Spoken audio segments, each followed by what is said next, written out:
Halo teman-teman semua, Assalamualaikum warahmatullahi wabarakatuh.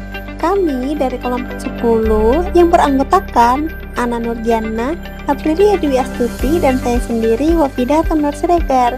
Di sini kami akan mempresentasikan hasil mini riset kami yang berjudul Tingkat Pengetahuan, Pengalaman, dan Akses Informasi Remaja tentang Sistem Reproduksi dan Kesehatan Reproduksi.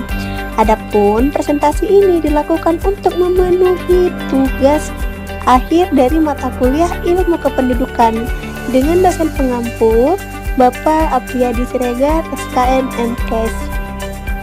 Nah, jadi kita akan membahas tentang tingkat pengetahuan, pengalaman, dan akses informasi remaja tentang sistem reproduksi dan kesehatan reproduksi. Nah, jadi Pubertas itu adalah masa penting dalam hidup remaja. Di masa ini, tubuh, pikiran, dan cara bersosialisasi mereka itu mulai berubah. Tapi sayangnya, banyak banget remaja yang belum tahu cukup soal kesehatan reproduksi. Kenapa bisa begitu? Nah, karena pelajaran ini itu belum banyak dimasukkan ke kurikulum sekolah. Yang kedua, itu guru itu kurang mendapat pelatihan tentang materi ini. Baru yang ketiga itu ada orang tua juga jarang membicarakannya kepada anak-anaknya di rumah. Yang keempat itu ada edukasi digital atau dari teman sebaya juga masih minim. Nah, rumusan masalah. Dari latar belakang tadi, kita punya 3 pertanyaan penting. Yang pertama, seberapa banyak sih remaja tahu tentang pubertas dan sistem reproduksi? Yang kedua, dari mana mereka biasanya dapat informasi tersebut? Nah, yang ketiga, apakah mereka sudah paham tentang cara mencegah kehamilan atau kontrasepsi? Nah, dengan itu, penelitian ini mempunyai 3 tujuan. Yang pertama, untuk mengetahui seberapa paham remaja tentang pubertas dan kesehatan reproduksi.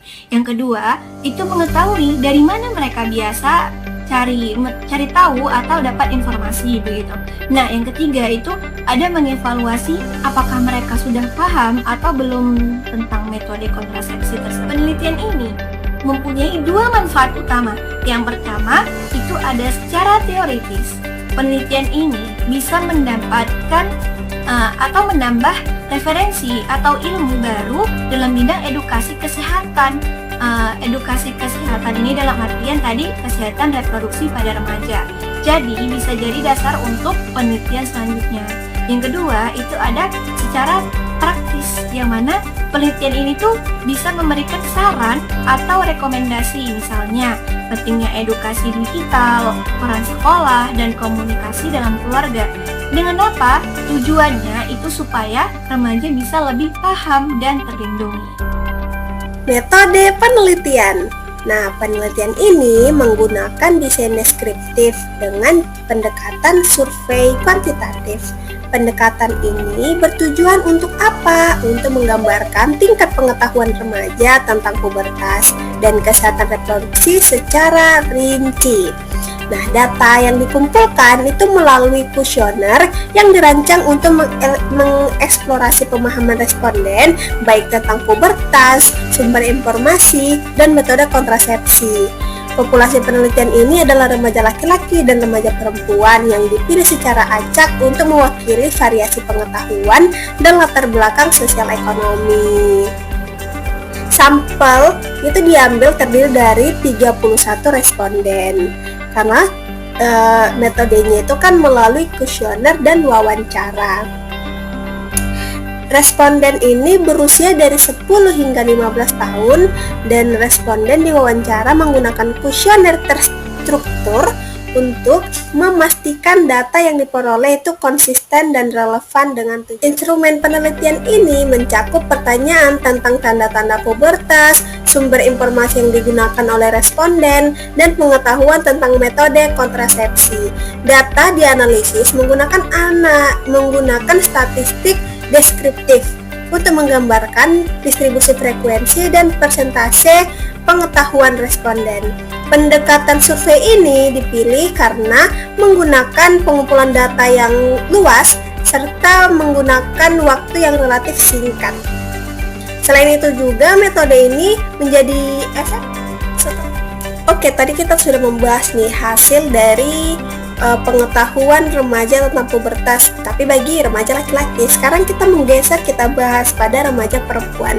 Dari tabel kita melihat nih bahwa tanda-tanda pubertas itu 19 responden mengetahui bahwa itu adalah salah satu pubertas, sehingga presentasinya itu 61,3%.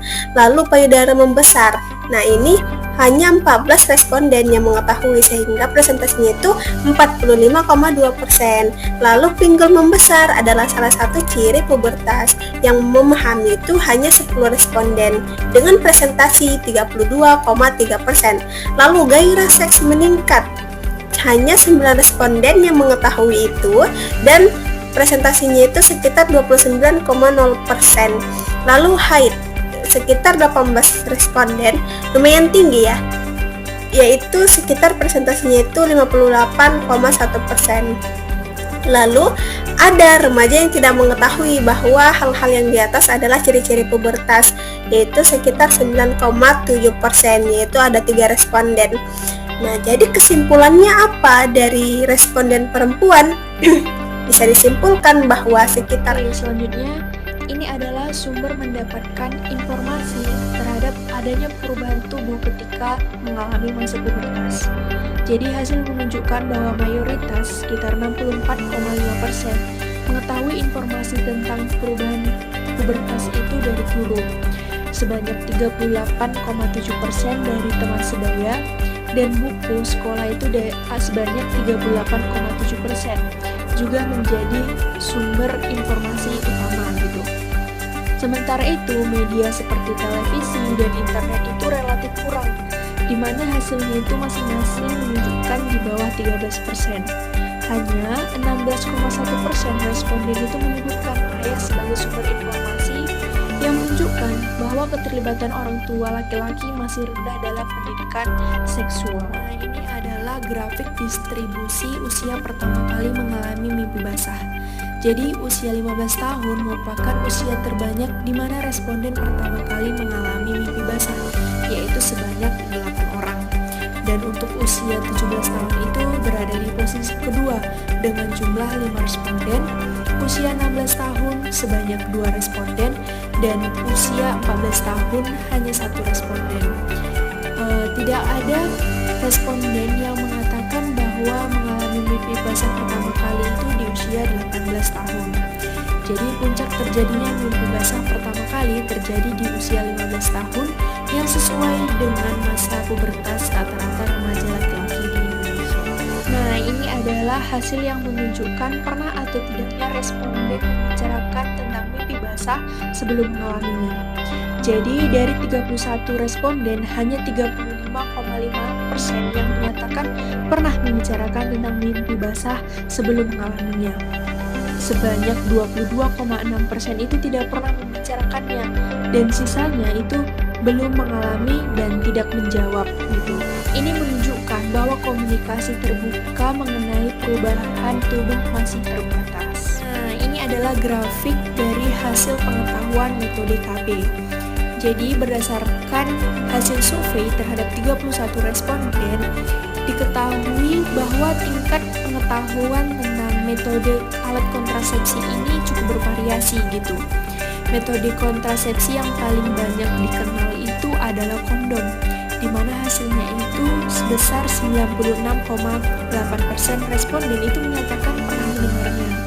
Hal ini diikuti oleh pil KB dan suntikan, di mana hasilnya itu menunjukkan sekitar 93,5% respon. Nah, jadi hasil penelitian ini konsisten dengan temuan sebelumnya yang menunjukkan bahwa pendidikan formal itu memainkan peran penting dalam penyebaran informasi kesehatan reproduksi gitu. Di sini guru sebagai sumber informasi utama menekankan pentingnya peran sekolah dalam memberikan pendidikan kesehatan reproduksi yang memadai. Namun di sini rendahnya pemanfaatan media digital itu sebagai sumber informasi itu menunjukkan adanya peluang yang belum dimanfaatkan gitu. Padahal media digital itu dapat menjadi alat yang efektif untuk menyebarkan informasi kepada remaja, terutama di era teknologi saat ini, seperti penggunaan aplikasi mobile atau platform media sosial itu dapat menjangkau lebih banyak remaja dengan cara yang lebih interaktif dan menarik. Jadi, dari hasil penelitian ini dapat kita simpulkan bahwa penelitian ini menemukan bahwa tingkat pengetahuan remaja tentang pubertas, kesehatan reproduksi, dan kontrasepsi itu bervariasi. Di sini guru menjadi sumber informasi utama.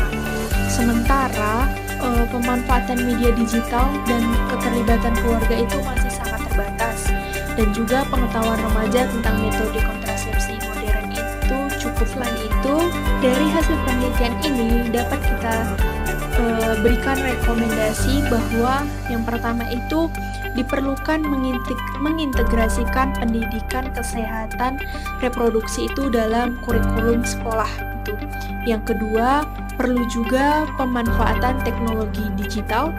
Yang ketiga, perlu ditingkatkan keterlibatan keluarga dalam memberikan edukasi tentang kesehatan reproduksi. Yang keempat itu juga perlu dikembangkan program peer educator. Nah, yang terakhir itu juga perlu ditingkatkan akses terhadap sumber informasi